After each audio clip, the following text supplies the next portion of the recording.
ये है let's mic more than radio और आप सुन रहे हैं फिट इंडिया।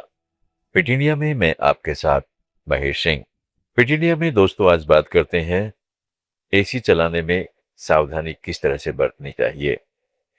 गर्मी से राहत पाने के लिए एसी आज लगभग हर घर और ऑफिस की जरूरत बन चुका है। लेकिन कई लोग यह शिकायत करते हैं कि लंबे समय तक एसी में बैठने या रात भर एसी चलाकर सोने के बाद शरीर में अजीब सी थकान, जोड़ों में जकड़न या आंखों में सूखापन महसूस होता है। कुछ लोग तो यहाँ तक मानते हैं कि एसी हड्डियों को नुकसान पहुंचाता है। ऐसे में सवाल उठता है कि क्या वाकई एसी हमारी सेहत पर असर डालता है या सिर्फ एक मिथ है। एक्सपर्ट्स का कहना है कि सच इन दोनों के बीच कहीं है और इसे समझना जरूरी है। डॉक्टर बताते हैं कि लंबे समय तक एसी की ठंडी हवा में रहने से मांसपेशियों में जकड़न और स्टिफनेस बढ़ सकती है, जिससे जोड़ों में दर्द महसूस होने लगता है। यही वजह है कि कई लोग एसी में बैठने के बाद बॉडी पेन की शिकायत करते हैं। बेहतर होगा कि लगातार एसी में बैठने के बजाय बीच में ब्रेक लिए जाएं। लगातार ठंडी हवा के कारण शरीर की नेचुरल एक्टिविटी कम हो सकती है और मसल्स टाइट होने लगती हैं।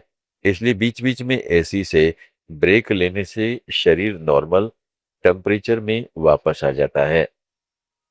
तेज गर्मी में एसी तुरंत राहत जरूर देता है, लेकिन इसका ज्यादा इस्तेमाल आपकी त्वचा, आंखों और सांस की सेहत को नुकसान पहुंचा सकता है। एसी के कुछ साइड इफेक्ट ऐसे हैं जिन्हें नजरअंदाज करना भारी पड़ सकता है। अगर एसी की नियमित सफाई और सर्विसिंग नहीं होती तो यह स्वास्थ्य के लिए नुकसानदायक बन सकता है। गंदे फिल्टर और डक्ट्स में धूल, बैक्टीरिया और फंगस जमा हो जाते हैं, जो हवा के साथ लगातार कमरे में घूमते रहते हैं। इससे सांस से जुड़ी बीमारियां और इन्फेक्शन का खतरा बढ़ सकता है, खासकर बच्चों और बुजुर्गों में। एसी के कारण कमरे की हवा कुछ ड्राई हो जाती है। डॉक्टरों के अनुसार इसका असर शरीर पर भी पड़ता है और धीरे धीरे डिहाइड्रेशन की समस्या बढ़ सकती है। इसके साथ ही आंखों में सूखापन यानी ड्राई आई की दिक्कत भी आम हो जाती है, खासकर उन लोगों में जो लंबे समय तक स्क्रीन के सामने बैठते हैं।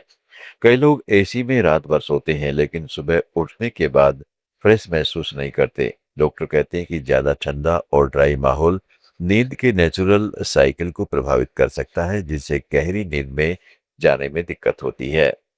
एसी का इस्तेमाल करते समय कुछ खास बातों का ध्यान रखना जरूरी है। बहुत कम तापमान पर एसी चलाने से बचना चाहिए। बीच बीच में ब्रेक लेना चाहिए।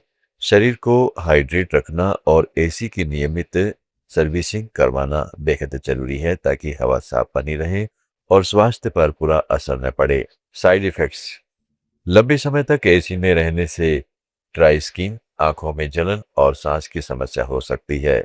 अस्थमा, साइनस एलर्जी वाले बुजुर्गों को एसी का सीमित इस्तेमाल करना चाहिए। एसी का तापमान 24 से 26 डिग्री रखें और बीच में ताजी हवा आने दें। डिस्क्लेमर: सलाह सहित यह सामग्री केवल सामान्य जानकारी प्रदान करती है। अधिक जानकारी के लिए किसी विशेषज्ञ या डॉक्टर से परामर्श करें। और दोस्तों, फिट इंडिया में आगे बढ़ते हैं। दूसरों को परेशान कर खुश होना मनोरोग माना जाता है। आजकल समाज में ऐसे लोगों की संख्या बढ़ गई है जो दूसरों को खुश देखना पसंद नहीं करते, चाहे ऑफिस हो, पड़ोस हो या फिर रिश्तेदार हो। ऐसे लोग अक्सर नजर आ जाएंगे। ऐसे लोग दूसरों को परेशान करके अलग सा सुकून महसूस करते हैं। कभी यह मजाक के नाम पर होता है तो कभी जानबूझकर किसी को मानसिक रूप से असहज करने के लिए। ऐसे व्यवहार को अक्सर लोग हल्के में ले लेते हैं, लेकिन एक्सपर्ट्स के अनुसार इसके पीछे गहरे मानसिक और भावनात्मक कारण हो सकते हैं। यह किसी गंभीर समस्या का संकेत भी हो सकता है। मनोचिकित्सक बताते हैं कि कुछ लोगों में दूसरों को परेशान करने की प्रवृत्ति पावर और कंट्रोल की भावना से जुड़ी होती है। जब वे किसी को असहज या दुखी देखते हैं तो उन्हें दुख पर कंट्रोल और श्रेष्ठता का एहसास होता है। यह व्यवहार कई बार बचपन के अनुभवों से भी जुड़ा होता है। अगर किसी व्यक्ति ने खुद बुलिंग का सामना किया हो तो वह बड़ा होकर दूसरों के साथ वैसा ही व्यवहार दोहरा सकता है। इसे बुलिंग के पैटर्न से भी जोड़ा जाता है। बचपन में ऐसे कड़वे अनुभव लोगों के अजीबोगरीब व्यवहार की वजह बन सकते हैं। डॉक्टर बताते हैं कि कुछ मामलों में यह आदत पर्सनैलिटी से जुड़ी समस्याओं का हिस्सा हो सकती है। नार्सिसिस्टिक पर्सनैलिटी डिसऑर्डर या एंटी सोशल पर्सनैलिटी डिसऑर्डर जैसी मानसिक समस्याओं के कारण भी व्यक्ति दूसरों की भावनाओं की परवाह कम करता है। ऐसे लोग अपने फायदे या मनोरंजन के लिए दूसरों को नुकसान पहुंचाने से भी नहीं हिचकते हैं। हालांकि यह जरूरी नहीं है कि हर व्यक्ति जो दूसरों को परेशान करता है उसे कोई मानसिक बीमारी की हो। विशेषज्ञों के अनुसार कई बार यह व्यवहार असुरक्षा, तनाव या अटेंशन पाने की चाहत से भी पैदा होता है। कुछ लोग खुद को महत्वपूर्ण महसूस कराने के लिए या लोगों का ध्यान आकर्षित करने के लिए दूसरों को परेशान करते हैं। सोशल मीडिया के दौर में ट्रोलिंग का चलन भी बढ़ा है, जहां लोग बिना सामने आए दूसरों को परेशान करते हैं और इसे मनोरंजन का एक तरीका मानते हैं। अगर ये व्यवहार बार बार हो रहा है और किसी के रिश्तों या मेंटल हेल्थ को प्रभावित कर रहा है, तो इसे इग्नोर नहीं करना चाहिए। ऐसे व्यक्ति को काउंसलिंग या थेरेपी की जरूरत हो सकती है, ताकि वह अपने व्यवहार को समझकर उसे बदल सके।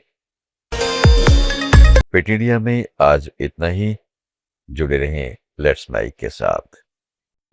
आप सुन रहे थे let's mic more than radio. Follow कीजिए हमें हमारे सोशल मीडिया प्लेटफॉर्म्स पर। It's time for news. It's time for more than radio. Presenting the first radio news app, Let's Mic. Let's Mic, a news-based app on your phone where you get to watch and listen news, talk shows, interviews, radio show podcasts. On Let's Mic, you get all relevant information of TV, print, radio, podcast, and digital. Let's Mic talks about every segment of life.